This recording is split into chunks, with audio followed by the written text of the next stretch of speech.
Howdy, all you delicious people! I'm here today to review Cellar Dweller from 1987. So, I had gone on and chose this movie because I had gone on today and searched through a possible list of movies that had a tying of words of comic book artist or cartoonist. So, I eventually stumbled upon a list of films, and I was like, okay, which are movies that I haven't gone on and seen, and let me just kind of mix them in into all the stuff that have already kind of been decided that I am going on and already doing. So I'm just kind of mixing it up and just having a lot of fun with these certain kind of titles and justifying why I am to want to check them out. So this movie has two comic book artists within this film, and it ends up kind of playing out in the same kind of manner for each artist. So this movie is to be, I think, in comparison, fairly similar to stuff like The Evil Dead or The Black Room or I Madman or possibly like the Jack Black Goosebumps movie and uh, possibly just kind of like Evil Tunes. Just kind of a number of scenarios where you would go on and find a person who is to kind of create some story that ends up forcing them to realize that this story has come to life. And those are honestly a lot of the stories that I tend to just really like and enjoy. And so this is to just be another one here. Because we end up in this movie having two comic book artists that go on and are to draw up these certain monstrous beings that are to be very much familiar to this one. And we have this monster that goes on and slashes and slices through certain scantily clad women. And, well, not always are they to be women, but case by case basis. But so the monster goes on and just slashes through them, and then eventually just takes a hand or arm or whatever and just starts eating it up and slicing it and so really, if anything, I think my only negative to probably say about this film is, in all honesty, I would have liked it to have probably been a less monster movie and had it be that every single reason that these people were to have gone on and gotten killed was from all of their things for why they had came there, because it's supposedly to be about a monster that kills people because of their creativity.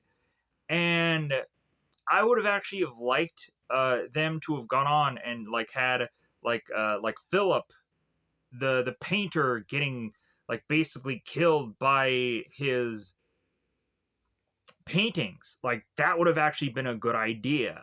Or you could have gone on and had like Amanda getting killed by her tech, like her uh, equipment could have gone on and tried to kill her and choke her and murder her that way. Like, while I'm going on and saying that, there could be logically a problem with just kind of figuring out like how to go about that on either the CGI way of doing things or figuring out a way to just kind of do it in the much kind of normal way and whatever of not having to use CGI. But either way, I think it would have kind of been interestingly enough pulled off within this movie.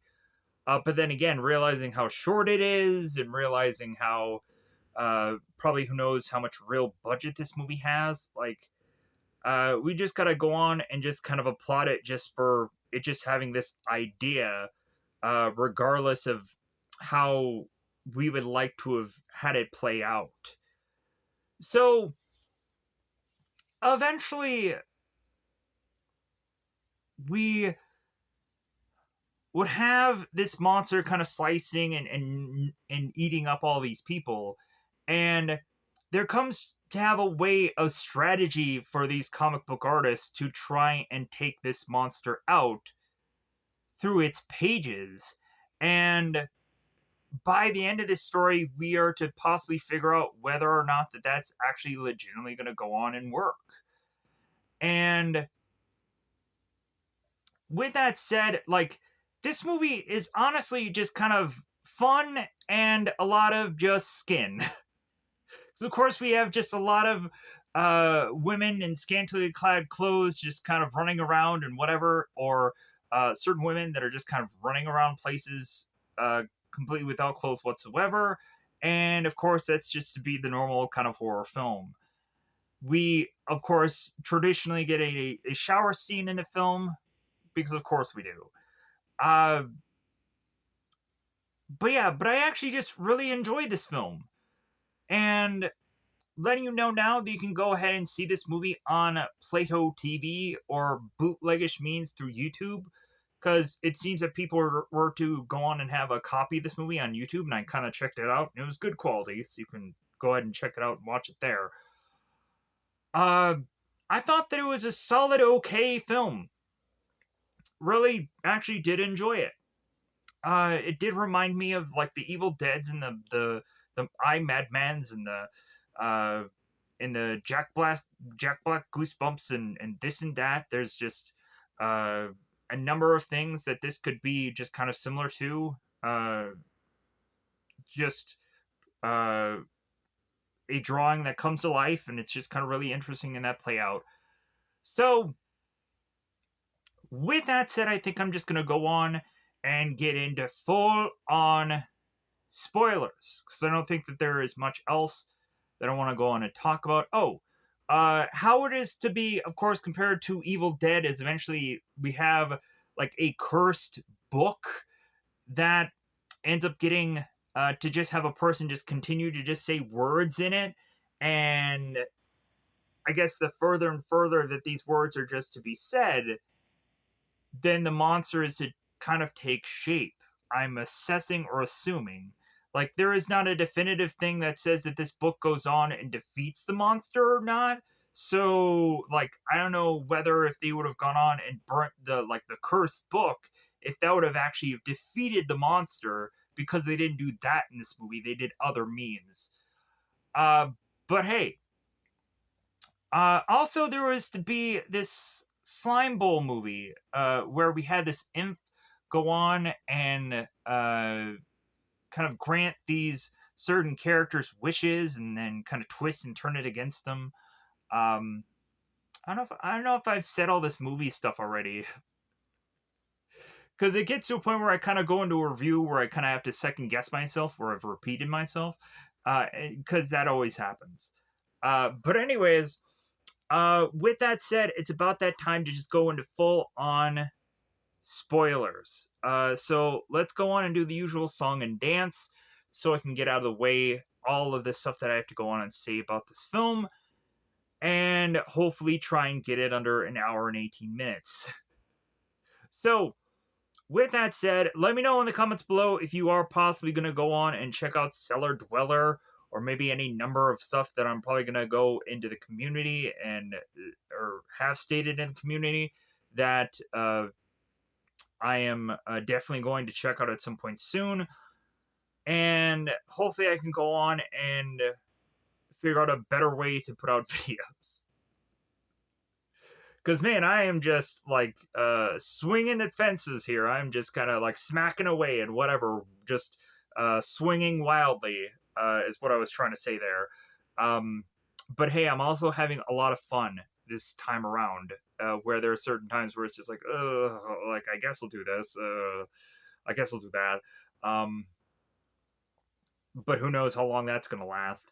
But anyways, with that said, I think it's about that time yet again. It's spoiler time, spoiler time. It's about that time again to spoil this movie. I think it's about that time to go on and pause this review so I can get out my phone with the notes of the cast list and whatever I am to deem to help me figure out what the heck had happened within this film for the hour and 18 minutes that it existed. So with that said, let's pause this video.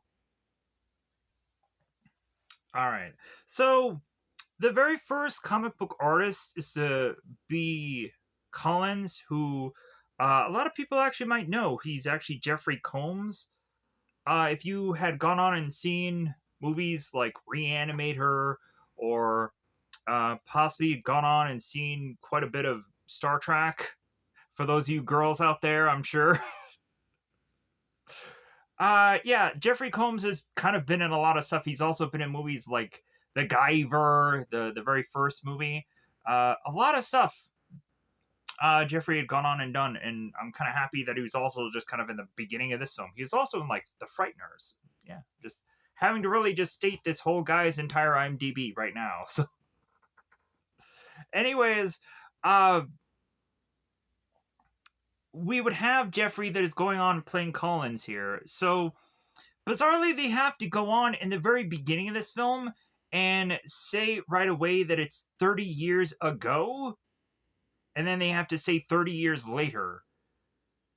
Why does it matter when they have to go on and just state that? They could have just said the 30 years later thing. I don't know why they had to make sure that people had to timeline this perfectly. I don't get it. So Collins is going on and he's drawing out this certain thing that we're seeing right here, because I needed a background image. And he's going through the cursed book, and he's trying to figure out like which kind of thing he should go on and kind of pick and choose from.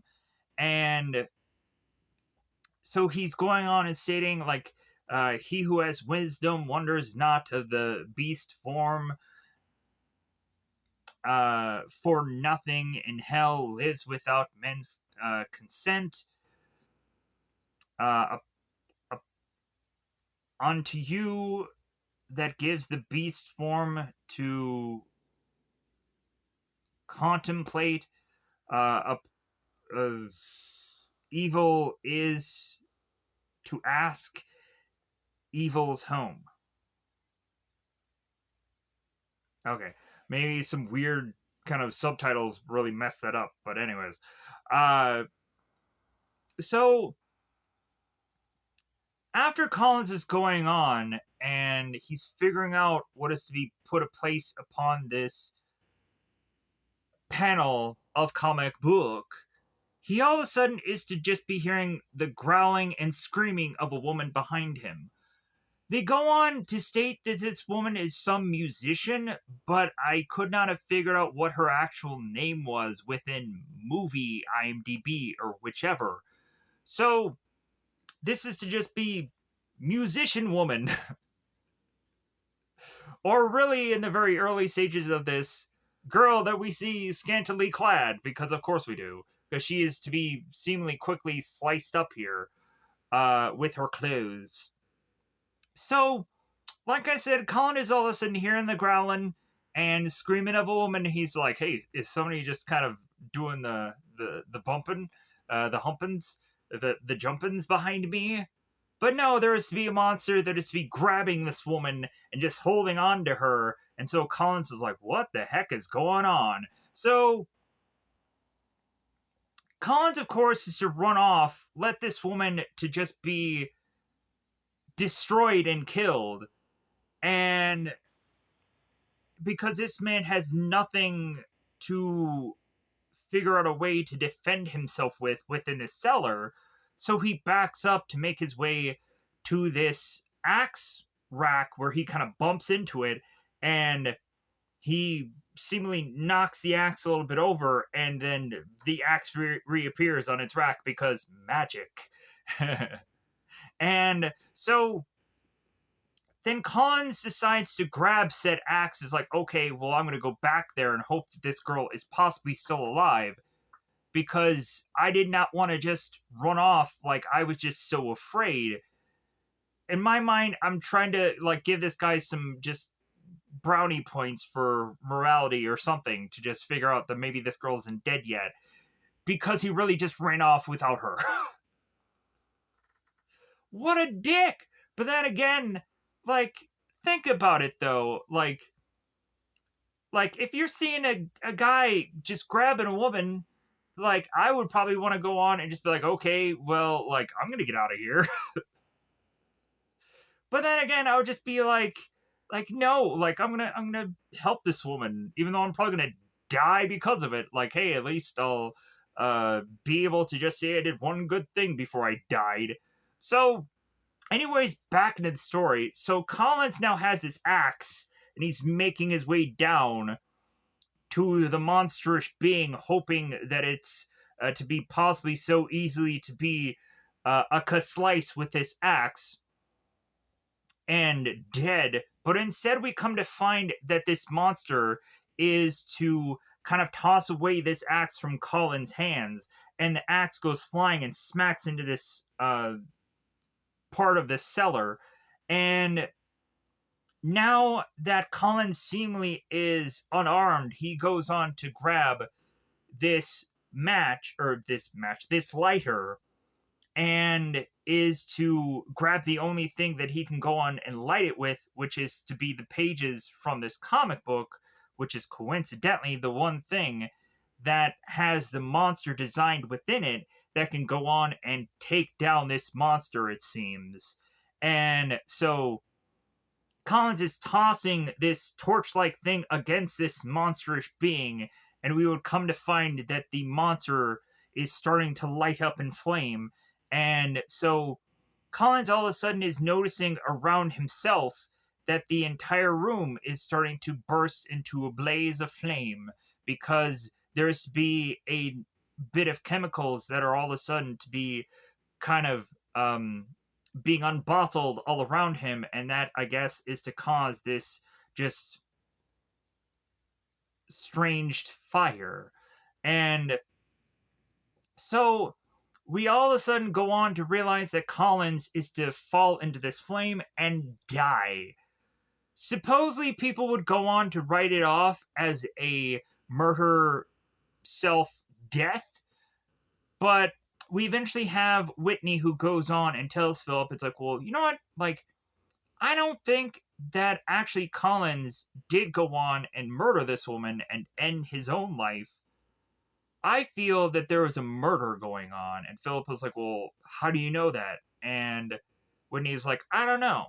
But then again, also, Whitney is to have this kind of very weird dream, as well as also she goes on and is to have like this weird, like, fantasy thing that she goes on and has. Maybe her imagination kind of getting away with her, but like, I think that was to just say that I guess we just didn't have enough skin and enough kind of crazy stuff going on in this movie, that they had to kind of put Whitney down in the attic just to make it some weird like thing in her mind that's playing out.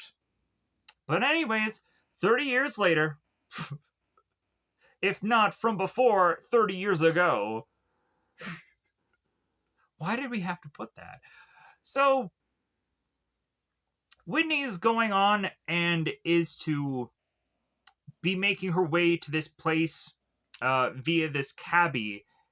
And this cabbie is a very chatty Cathy, to the point of him going on and consistently trying to talk to this woman, trying to ante up uh, how much money this girl is going to have to pay for this ride, to the point of Whitney going on and stopping the meter so she won't have to keep paying this man even more money. And so this cab driver is going on and talking to this woman about this school having like a really bad history, and hearing this whole story from a friend and this and that, and like being very much the cliche-ish person that is going on and trying to warn this person ahead of time, like, hey, you probably shouldn't really go in there, like this place has a really bad history. Or like in the Dracula movies where we'd go on and have the horse and buggy guy telling Renfield, like, hey man, like I'm not going to go any further past this point because like it's nightfall or this or that or whatever. There are always those scenarios and cases where that always just kind of plays out in all the horror films. But anyways, so Whitney goes on and is to get all of her stuff, and funny enough, the cab driver is going on and stating that this girl is to want to seemingly be talking his head off, but it's actually just the exact opposite. So Whitney gets out of her cab and is to go on and look at the newspaper that is to talk about the uh, local killings, stunned police, and whatever article. So we have Whitney making her way to the Institute of the Arts School that has, I think, Throckmorton or whatever goofy name is to be placed upon it. So we go on and have Whitney, who is to make her way to this place to go on and be met by Mrs.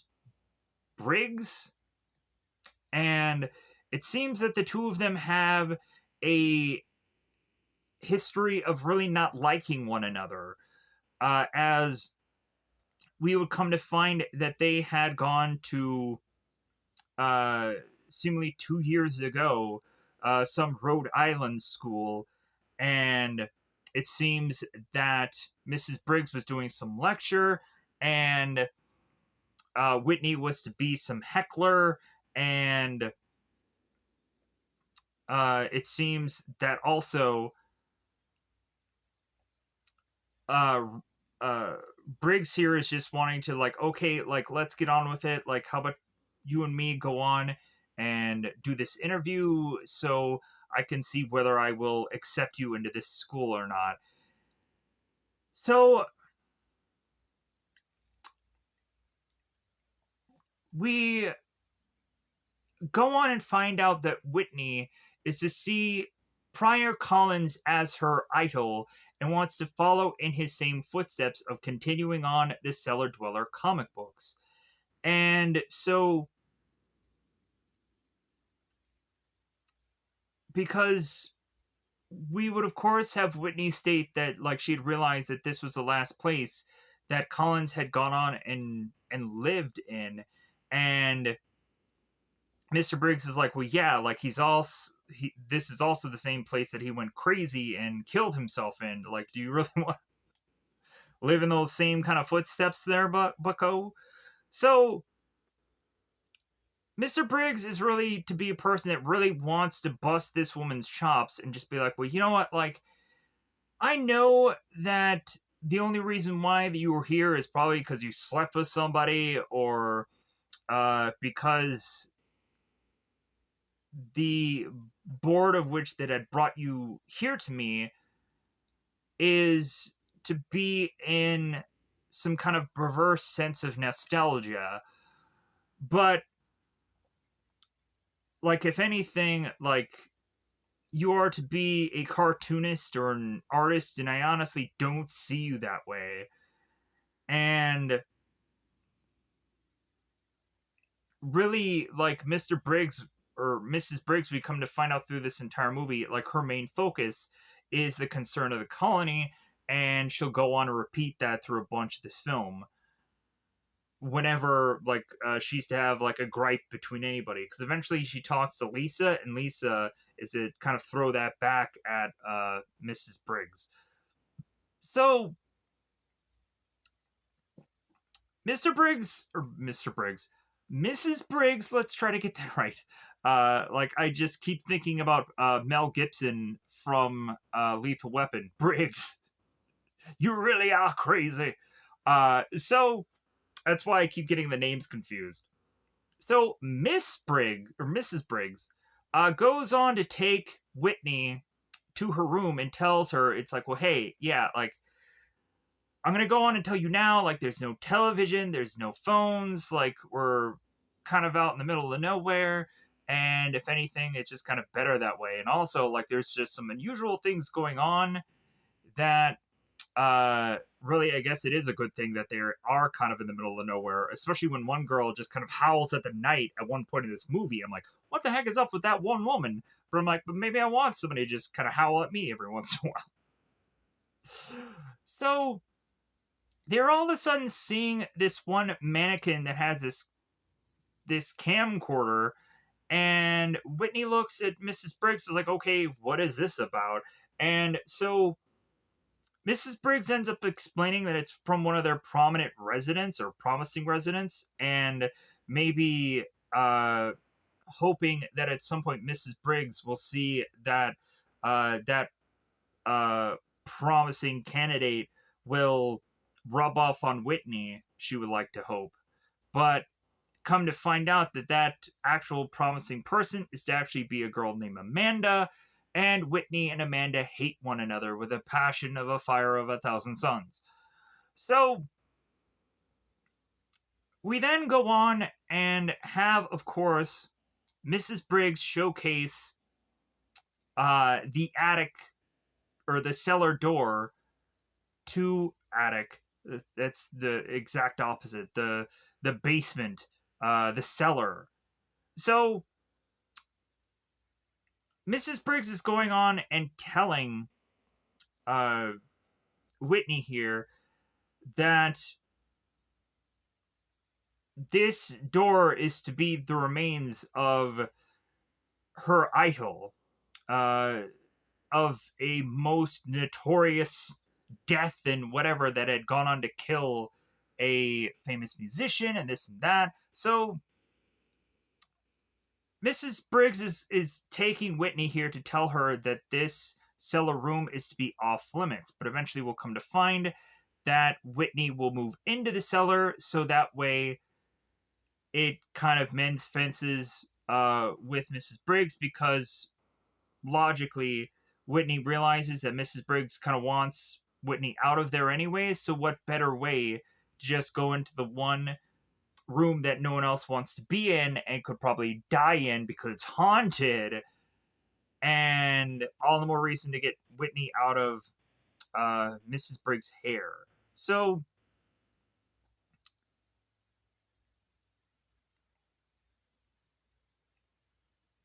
we have Whitney that's looking at the front of the door, and here is where her imagination gets a hold of her, and she ends up going on to open said door of the cellar to make her way down it. And all of a sudden, the cellar is seemingly a completely different room than what it actually is. It all of a sudden is just weirdly just really white. And I don't know what they were thinking here. Like, I don't know why they were like kind of putting the scene together. I guess again, it was all in this woman's mind, so I guess that's why it had to look different. I don't know why. But anyways, Winnie starts making her way down these stairs to come to find that there eventually is going to be a axe that is to be on this table, and then all of a sudden the axe disappears, and then there is to be a man seemingly coming down the stairs behind Whitney, and it seemingly is to look very much like how Collins was in the early part of this film, except for he is to be just kind of this zombie like character. And all of a sudden, now on this table is to be a woman that is to be kind of scantily clothed, with her chest showing, and so on and so forth. So Whitney is all of a sudden terrified of this zombie like creature, as she is to just be fantasizing here because she is to go on and tell Mrs. Briggs how she is to have gone on and been a person who is to have drawn zombies and vampires and this and that, or to have gone on and seen her idol do so, and all the more reason for her to want to carry on the career that she is to try and do. So the zombied character is to go on and is to be smacking against all of these uh, little statue like things, and so Whitney is to kind of get back out of her mind and join us in the real world here. So we go on to have both Whitney and Mrs. Briggs make their way to two other students, both Lisa and both Philip. And so it seems that quickly Philip is to be taken with Whitney, but then again, we probably have to assume that Philip is probably one of those guys that kind of goes from gal to gal to gal. Because it seems that Lisa, in the later part of the film, is thinking that Philip is kind of playing games with her. So I'm assuming maybe Philip uh, was going on and kind of just playing it fast and loose with all these women. Who knows? But either way, so Philip is just kind of going on and just kind of like laser focused on this girl, and Lisa is to very much notice it. So we have Philip making his way to Whitney to just kind of if to have already been past the introductions, just be like, okay, all right, like, well, like it seems that like me and you have a very common enemy, which is to be Mrs. Briggs. Neither one of us like her, and also he is to show off his painting, and Whitney thinks that it is to be some kind of cow, and Philip ends up saying, no, it's angst. I'm painting my angst. Sure, whatever that means. So, Philip is to also go on and tell Whitney that she's more than welcome to join them in this kind of group critiquing session where it seems that people go on and bring down their artwork for the people in all of the other parts of this school to just kind of look at and give their own judgments on. So we go on to have Philip, who is kind of putting all of his paintings up, and we start to see some of them that are to just kind of be fairly interesting and kind of unusual in some ways. They're trying to figure out like what they all are, and so as Mrs. Briggs is going on and critiquing Philip, we then all of a sudden have one of the people going on and grabbing Lisa is to hold a gun to her and is to want to negotiate with this uh, with this girl in his arms to have this guy Norman to want some of the paintings in exchange. And Philip is like, "Oh my god, you see like my paintings as being that valuable?"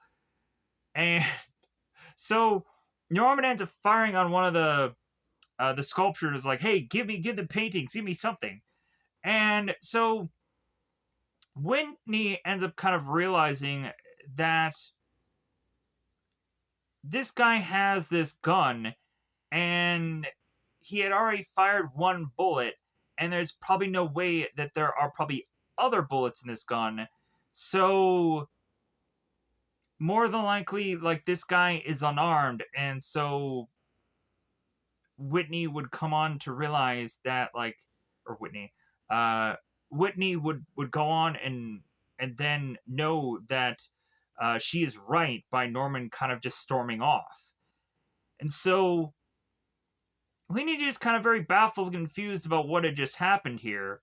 Lisa goes on and confesses to Whitney that Norman is to be a ex uh, PI guy, private investigator turned actor. And so it seems that Norman likes to go on every once in a while do these kind of improvising things or likes to just kind of do these just kind of fun exercises. And so they just kind of roll with it. They just kind of play with it. And so this is to be weirdly one of those times. So we then turn to have Whitney, who meets up with Amanda. And so it seems that the two of them are to have some kind of history between one another. And Whitney goes on and explains this a little bit later that the two of them were to be artists. And the two of them at some point were to be kind of good to each other, to have are good enough to one another to have their like artwork being shown in certain same places, and that's what kind of became like a rivalry between one and the other. But if anyways, we have to assume that Amanda had gone on to have some kind of like acting past, but then eventually went on to do other like artistic things, kind of helping us understand why it is that she is to have this camcorder and is to be kind of just taping people and just being kind of weird and strange in this film. And also having Amanda take so easily to Mrs. Briggs' side, just like, hey, we need to get rid of her, so let's figure out how we should go about this. So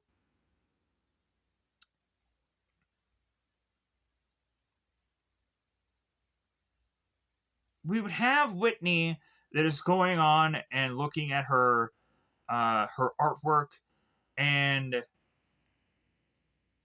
is to just kind of set up for when eventually she's actually really going to do some drawings and maybe be at a possible writer's block, not quite sure. So all of a sudden there's to be these kind of flashes of stuff which we come to find out is to be Whitney dreaming and she wakes out of it. Because we end up getting a reminder of what had happened to Colin in the early parts of this movie, where he had gone on to get kind of batted away by this monster, and then Colin had kind of gone into flames and died, and Whitney is to go on and wake up from this with lightning and horrible things going on. And horrible things going on, meaning like it's scary and it's night and whatever. And Whitney is to possibly, in her own brain, think that it's not possible that Collins had gone on and killed himself, but instead had gotten murdered by this beastly, monstrous thing. So, as Whitney is to have gotten up in the middle of the night, she is to consistently to be hearing screaming, which it seems everybody else in this entire school has gotten used to. But yeah, like Whitney hasn't. Like it would have been nice if somebody would have said that at any point earlier that, oh yeah, like just so you know, late at night if you hear a woman screaming, like don't have me worry about it. It's just Lisa. She just likes to scream at night. Nobody gave her the 411 on that one. Whatever. So Lisa makes her way outside to come to find that Lisa is just screaming her head off. And she goes on to state to Whitney that she does that on purpose to uh, just kind of release some stress. And so the two of them start talking. Here's where Whitney divulges how much she doesn't like Amanda and like states how like the two of them were to be in the same kind of locales with their artwork, and they just kind of became a rivalry between the two of them. And so they ended up at the same gallery shows and this and that. So they go and they make their way back into uh, the Institute. And so Whitney and Lisa start talking again about the cellar door. And Lisa reminds Whitney that's like, well, yeah, like that's off limits because Mrs. Briggs. I get why am I getting that so? Why is that so hard for me to just say it the right way? Um, Lisa's going on and saying that Mrs. Briggs. I should probably just say Briggs so I can just mitigate that whole problem. So Lisa is saying Briggs is to state that there is a possibility that the ghost of Collins is haunting uh, that cellar. No one should bother go down there uh, to live in fear of another person dying because of the haunting of Collins. And so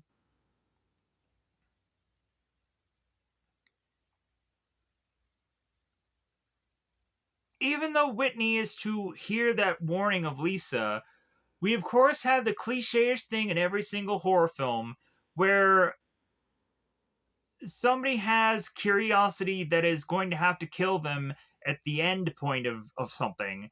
And so Lisa not only goes on to go into the forbidden room, because of course she does, because horror films, and goes into this cellar, goes on to luckily find this lighter to be able to make her way in to this cellar, and is to find a light, turn things on, and she bumps into Philip, because why not? That makes the most sense.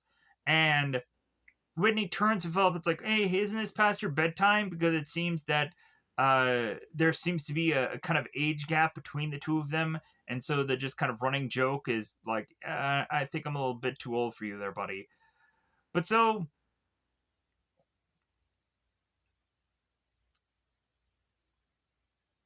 we have Philip that is to again kind of re-bring up the whole the whole Collins thing of 30 years ago, that according to the police 30 years ago, Collins had gone on and butchered this woman with an axe and then killed himself by uh, bursting the room into flame. And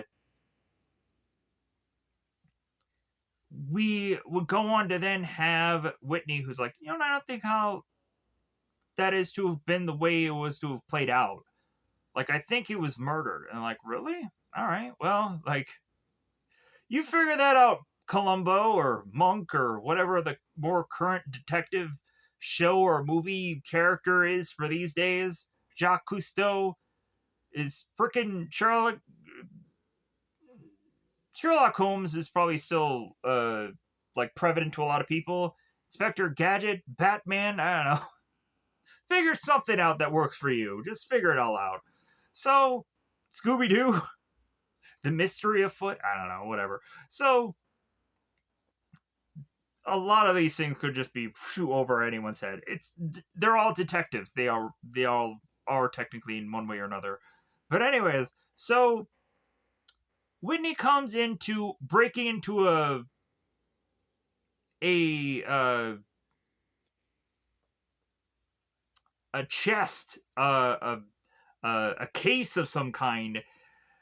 And I'm like, yeah, of course you have to go on and break into the obviously locked chest or case and open up this thing and find this book that you probably should not be reading, because horror movie.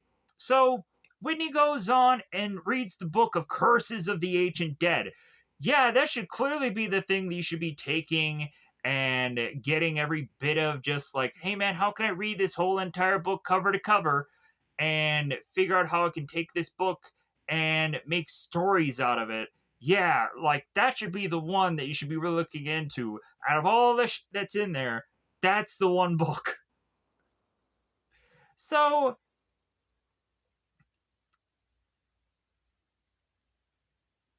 we start to have Whitney that is reading this book, because that's obviously should be the one thing you should always do when you find a book. Just go ahead and just read it. So she starts to state, he who has wisdom wanders not of the beast form,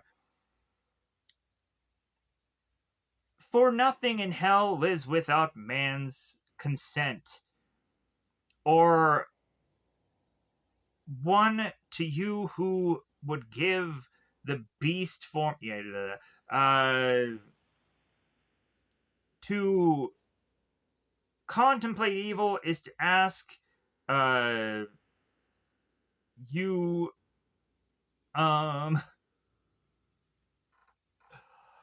so Winnie has to go on and read all this stuff, and she's like, man, like, I think I can really get a lot of stuff just out of being in the cellar, and I think I need to go on and just work from here. Like, I think that that is a good idea, and I just gotta figure out a way to get Briggs to just okay this whole situation, because she wants to get rid of me anyways. So Whitney goes on and brings this decision to Briggs, and Briggs goes on. It's like, okay, wait a minute. So, like, last night you went into a place that you obviously should not have gone, and like now you're wanting me to go on and reward you for like something that you should not have gone on and done and something that I do not want you to do. Like, man, you have some nerve, woman. Like, all right, well, like, so, like, Briggs gives in to Whitney because Whitney's like, well, like, you know what? Like, I'm sure, like, if I go into this cellar, I'll probably die, and you'll get rid of me, and that'll be the thing that you wanted because it seems that you and Amanda have just kind of been working together. Like, I can't put my finger on it, but like, you're doing something to just possibly get rid of me here. And Briggs is just like, okay, fine, you get the cellar, blah blah blah, go go go, die quickly. I hope so. So I can just get rid of you. So I can go on and have your spot be taken up by somebody who's probably the same, if not equally talented. So Amanda comes on in after Whitney leaves, and so Briggs is going on and telling Amanda, it's like, you know what?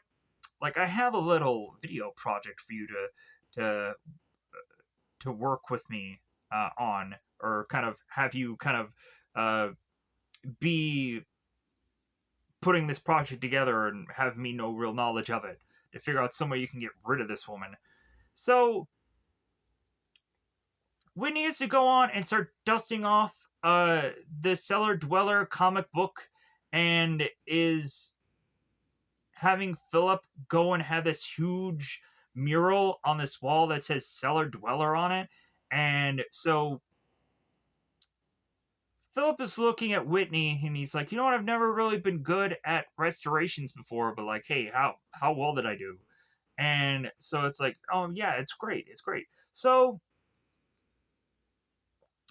Whitney is going on and getting very distracted with this book again by reading more into it. Yeah, that's what she's going to do. So she's going on and reading about how this monstrous being is part werewolf and vampire and demon and ghost, and it will tear into anybody's throat and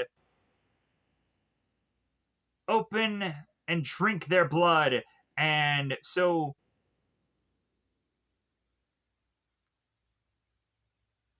and feast on the still uh warm brains that's to be the way of which that she is to disclaim this monster. And so she's like, all right, like, this actually sounds something that I could easily make a book off of. And maybe this would have been something that Colin would have used to figure out how to write his stories. And so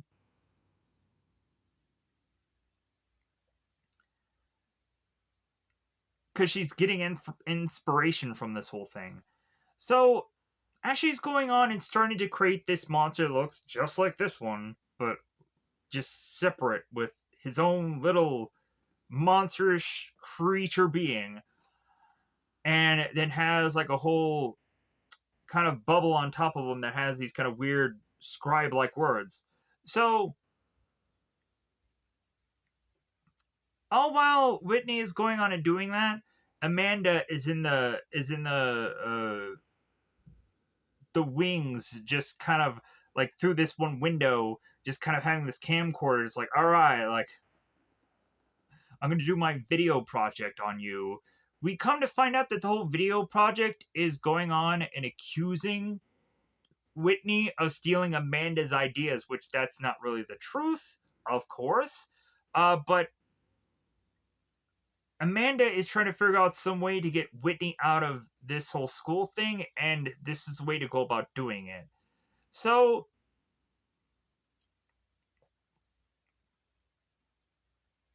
we would then go on to have Whitney ugh, uh here's where she goes on and leaves. And so she leaves and Amanda comes in and she starts going through the cellar and looking through Whitney's stuff, starts grabbing some things. And so Whitney then comes back around and it's like, well, hey, Amanda, like, why are you in the cellar? Why are you poking through my stuff? And Amanda's like, oh, well, yeah, like, you've been so quiet here. I just kind of wanted to poke around and kind of see what you're doing. And Whitney's like, oh my God, like, are you trying to steal from me? Are you trying to this? Are you trying to that? So, like, they're getting into it, and all of a sudden in the background, we have Norman, who is kind of opening this door, the private eye, the detective guy, and he's opening this door and he's just kind of writing down the stuff that the two of them are saying to maybe just kind of use in some acting thing later on. But so they go on and they start talking about how supposedly Whitney was going to go on and get some fellowship, but it seems that Amanda had bribed the board to have her get this fellowship over her, but somehow Whitney was still to be able to get to this school. So Amanda eventually leaves, so it comes down to like that Whitney is just so upset with Amanda that that Whitney is going to use Amanda as a person to draw upon to eventually get killed in one of her stories. And Amanda is going on and putting a video together of her drawing this cellar dweller uh, drawing and then putting a video together accusing Whitney of kind of plagiarism and whatever, just stealing her stuff. So Whitney is going on and drawing a monster coming from behind this woman and in her panels and so Whitney is going on and doing this video and she's talking and she's stating about the whole plagiarism thing and this and that to like here is the evidence. And so this monster is creeping up behind her, and so Whitney is drawing like a banana on the ground, which makes no sense to me. That seems just such a cartoonish thing that really didn't need to be in this film. But I guess they had to figure out some way for her to fall on the ground because heaven forbid there's lacquer on the floor or some crap like that, or like heaven forbid like she had a water bottle somewhere on the ground. So she literally slips on a banana peel. Weirdest thing ever. And so the girl falls and she's like, oh my god, she's trying to crawl to her door, and bizarrely her door has the doorknob broken off on it, so there's nowhere for this girl to go. And so she's like, somebody help me. And so the monster ends up ripping her apart and chewing her up.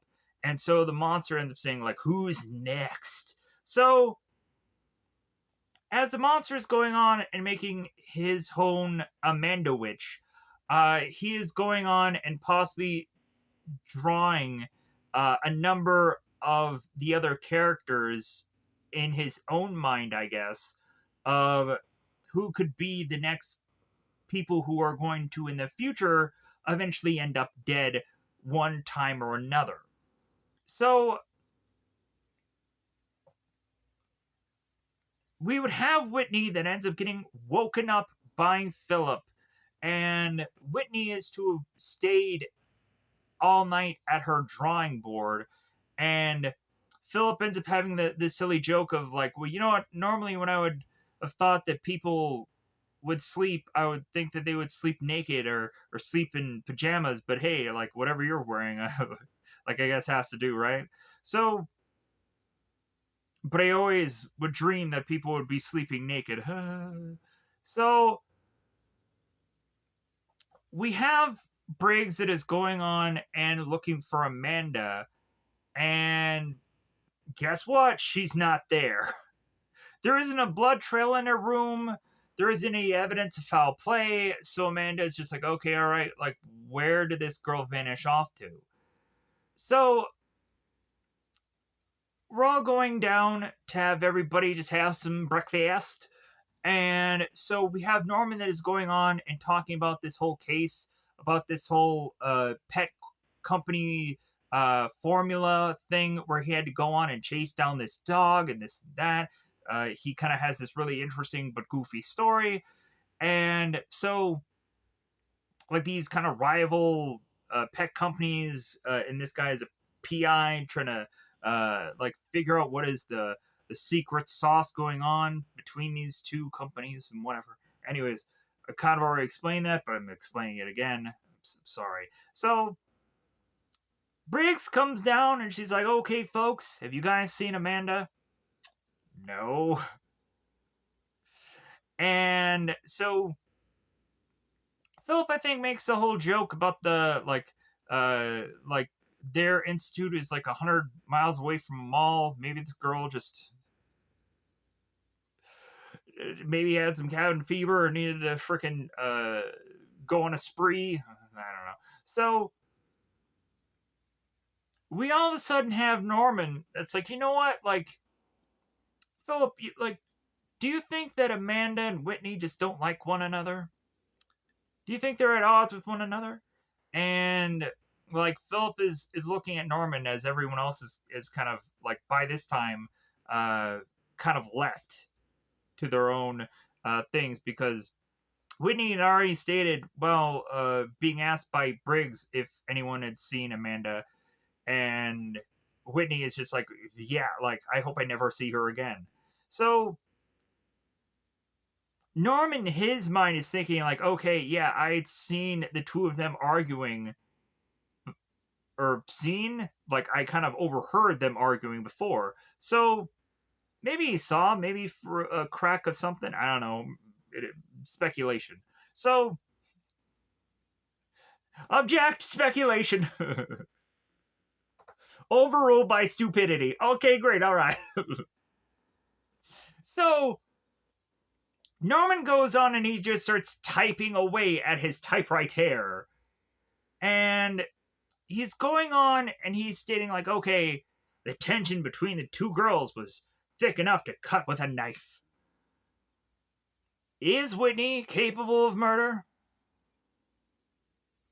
Next week on Murder, She Wrote. So, we now have Lisa that is showcasing her talent, if that's what I don't know, showcasing and talent, a lot of just this going on here. So Lisa's going on and having these knives stab into these balloons behind her, and she's weirdly talking about death. Death is sad. I honestly hope that like Lisa is just getting by on her looks because I don't really understand what exactly she's doing here. But all while she's doing whatever she's doing with the balloons and the stabby, I don't know. We have Norman that is going on and making his way down to the cellar and going on to put these black gloves on because I guess he wants to just cosplay as O.J. Simpson, maybe. I don't know. Maybe some people won't get that reference, but if the glove doesn't fit, you must have quit. So Norman is going on putting on these gloves, and because he doesn't want to have fingerprints sully anything of his own fingerprints. And so he's starting to look around and starting to piece together the drawings of which that Whitney had gone on and done, and also leading him to make his way to Amanda's room to start to see the compiling of evidence that Amanda was to try and sabotage Whitney, but Norman isn't seeing that way. We would have Norman that is kind of taking Amanda's side. It's like, oh, like Whitney probably would have motive to want to go on and kill Amanda because of this drawing and this tape that Amanda had made. All right, well, so while that is going on, we would have the dweller taken upon himself to make his own little comic strip, going on and making his way to uh, take his claws and thrust into Norman and take his head clean off. Clean. And so we see that done in the comic book and in live action, as we have Norman who has his head go flying and smacking against the wall. And so we have then when the Monster is to go on and say, "Stop me if you can." I don't think you can stop this dude. No, like, we just had a PI guy that ended up getting sliced by this dude. Like, come on. Like, is Arnold Schwarzenegger gonna come in here and just be like, "Kill me now"? Stick around. Uh, whatever other things we could say him from Predator saying right now. I don't remember. Dylan, you son of a bitch. I'm cussing probably way too much in every single one of these videos. That's going to be a mistake somewhere down the line later. Anyways, let's move on. So, Philip and Whitney make their way down to where Amanda's room is. And by that time, we have the monster that's kind of conveniently getting his hand out of frame. And so, both Philip and Whitney make their way to Amanda's room to come to find that Amanda has some of Whitney's sketches, and so Amanda is ticked. And so Whitney is going on and looking at Amanda's stolen stuff, like, "I swear to God, I hope this girl is dead because I'm gonna murder her." So Whitney goes on and goes right to the principal's office, goes to Briggs, and so Whitney's going on and saying to Briggs that Amanda had stolen her work and is just kind of curious what exactly Briggs is going to go on and do about it. And so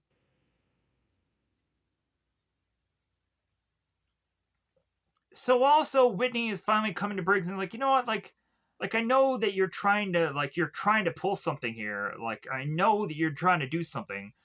And so Philip goes on and talks to Whitney and saying like, "Well, hey, you know what, like, if we also come to find that Amanda's gone, it seems that Norman is also playing a little bit of hide and go seek, and like, he's nowhere within the institute." So now they're like, "Okay, like, where do we go with this now?" And so Whitney and Philip just make their way back to the cellar, and Whitney goes on to just be like, "You know what, like, I would love to just be able to, like, just continue to just kind of draw right now, but like, nothing that I can think of would kind of work right now to just fit how angry I am." And so Philip is like, "You know what, how about we just kind of just, like, how about we get some air? We just kind of go on a walk. Like, I'll tell you my whole life story." And Whitney's like, "Your life story?" And he's like, "Yeah, it all started in the early 1930s." And Whitney's like, "I don't know if I want that whole kind of life story." But so we have Briggs that is going on and talking to Lisa. And again, Briggs is asking Lisa, "Look, hey, have you heard or seen Amanda?" And Lisa goes on and shouts at Briggs how uh really she's like, "Well, yeah, like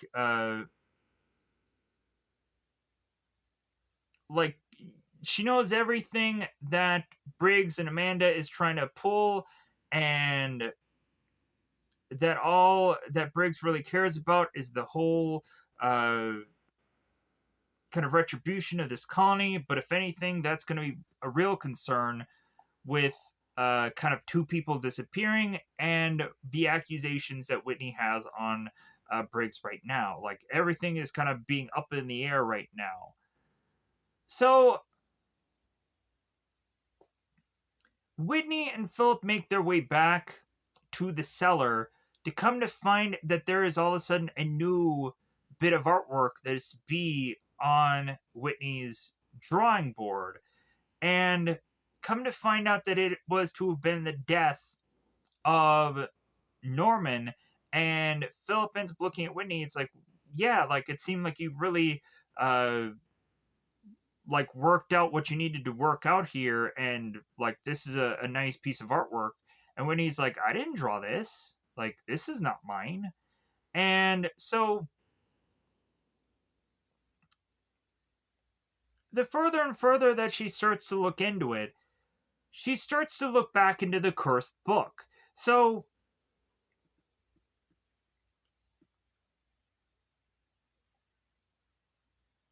she starts to read, he who has wisdom wonders not of the beast, for nothing in hell gives without man's consent. Uh, God woe unto who would give the beast form to contemplate evil, uh, is to ask evil home. And so this then goes on to then have them possibly realize that they had given this beast away through creativity to be able to have him go on and kill these people. So that this monster had come to life and is starting to kill everyone off. And even Philip is like, really? Wait a minute, what? Like, so a monster that you created from this comic book is now coming to life and killing everybody. And Whitney's like, yep, that's what's going on. And so Whitney ends up noticing that there is a number of other pages that she again had not drawn that are to be placed upon another part of this cellar room, which is to make us realize that Lisa is in danger while being in the shower. Of course, bare butt naked. So, Lisa, of course, is going on and being in the shower, and she realizes as she is getting out that there is no towel present. So, she is going on and thinking that Philip is playing hide the towel. And so Lisa is deciding that she's like, well, yeah, like I guess I just have to like just make my way through the institute to just try to figure out where like Philip is hiding this towel, because I'm assuming he's playing games with me. So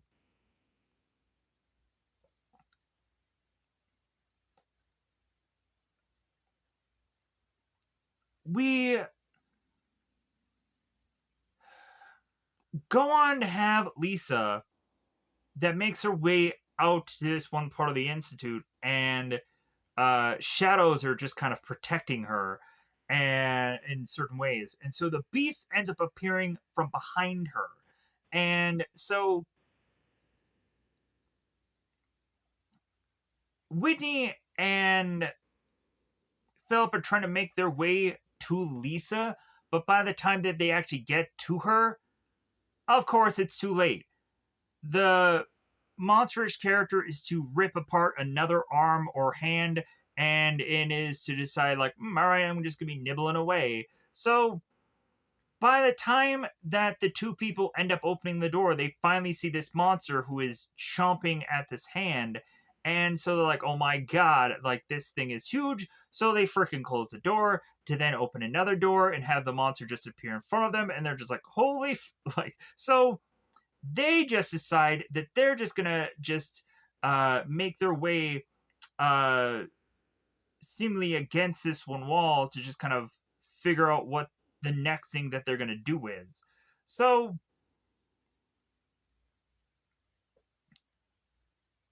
the next thing they end up realizing that they're going to go on and try to decide here is to figure out how to defeat this thing. And so ugh, let me pause here for a second. All right. So we have to understand that this monster, even in its original 2D or two-dimensional form, which was to be on the page, that the reason why this thing is growing ever so much bigger time and time again is because they have given it creative energy. And so that goes on and gives a another page to be slapped upon this drawing board, and they're going on to then realize that Philip is to go on and be a part of these pages, and there is to be a monster that is going to be grabbing out of the page, and we're like, okay, what the heck is going on here? And then all of a sudden we end up seeing a hand coming from out of the drawing board and grabbing onto Philip, and Philip ends up knocking Whitney down. And so by the time that Whitney ends up kind of waking up and coming to, she more than likely realizes that Philip is probably dead. So Whitney is all of a sudden possibly in horrible mourning of the loss of Philip. And at one point, she goes on and just kind of sits and just kind of sits in a very awkward manner to where these comic books just kind of fall off, and she's just kind of like with her arms just trying to figure out like how she can just kind of mourn, but just kind of also knock all this off. It's weird.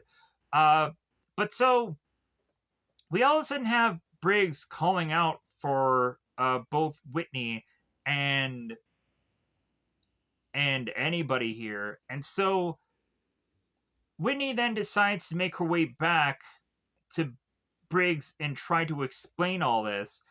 And we, of course, as per usual, have Briggs not really going on and really having what Whitney's saying like really be of any kind of real truth here or make any kind of real sense with uh, a comic book and a monster and a this and a that. But the only real thing that Briggs is to see is this kind of massive scar that's to be on Whitney's head, where they have to kind of bizarrely kind of show this in a real manner of like, hey, we got to really take time to show this scar for some real goofy reason. So Whitney is to go on and is to just kind of hear Briggs in the background, and Whitney again is to see another page unfold in front of her to realize that Briggs behind her is going through some transformation. To possibly maybe think that this whole entire time that the Briggs character was to never be uh, Briggs whatsoever, and maybe just go on and actually be a monster of some kind. But then again, we see Briggs kind of later in the film, so like there is just this kind of give and take of just like, okay, like maybe at some point the monster had gotten to Briggs and we just didn't see uh that attack. But then again, it just kind of makes for a very interesting uh just part of this horror film regardless, because Whitney ends up kind of turning her head and we see a monstrous version of Briggs appear. And the further and further this shape shifter starts to change into this monstrous being, to where now Whitney is terrified, running through the institute, having uh this being grab onto her and like hug her. And then we see all these comic panels of her running away and then being grabbed and this and that by the monstrous being. And so Whitney is to be chased off back to the cellar. And so she goes on to just start to like fall and smash into these things. And so she makes her way to all these chemicals. And she starts to go on and start tossing all these things against this monster. And we bizarrely have all these weird bink, clunk, clank, kind of very Batman 66 soundtrack things going on right now in the backgrounds and whatever's. But anyways, a lot of goofy crap going on. So with the whole sounds and whatever, that was very estranged and weird. So we go on to have one point where uh, where Whitney is going on and throwing what I'm assuming is either paint or some kind of form of whiteout or paint thinner or something, which ends up splashing upon the comic book pages, which all of a sudden ends up having our monster just disappear bizarrely. And so we would have Whitney that's like, oh my god, like maybe this could be a way to defeat this monster. And so she looks at the whiteout and she's like, aha. And the monster tries to attack her, but then Whitney is to toss more and more whiteout on the pages, and it seems to be a way to temporarily uh, defeat this monster, even though there probably still is an existence of pages out there somewhere. So Whitney has decided that she wants Philip at her side to face off against this being. So she decides to go on and make a comic book panel of herself doing this book. And so she decides that she wants to put together a thing of the monster being in these shackles, kind of chained, and Philip going on and jumping out of the comic book and punching away this monster and being there uh with Whitney to go on and have this kiss and this and that and whatever. And so Whitney goes on and she starts drawing this and she hopes that all of this comes true, but it seems that she does not see Philip appear so quickly. So she's like, oh my god, it didn't come true. But then all of a sudden, we then come to find that Philip comes into frame and the monster is all chained up. And so Philip is like, oh hey, like I wanted a real kiss. Like I didn't want no peck on the cheek. I wanted a real legitimate kiss. So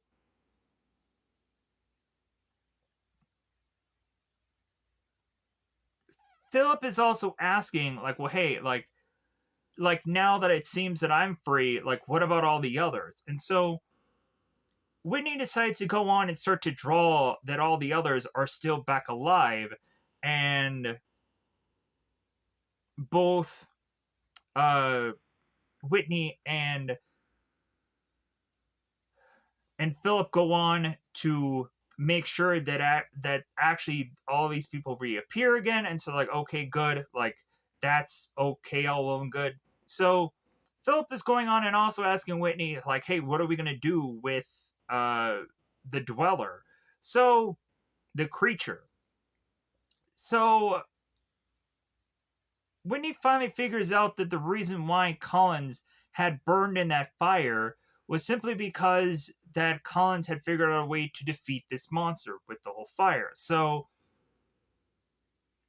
Whitney is taking that strategy and taking all of the pages and burn all of them in this little trash container. And when she goes on and burns them, she goes on and like looks on at the monster and realizes like, haha, like he's burning up, I've defeated him, yeah. But then all of a sudden we start to see all the pages start to have other people besides the creature within them, and we start to see that Philip is also on those pages.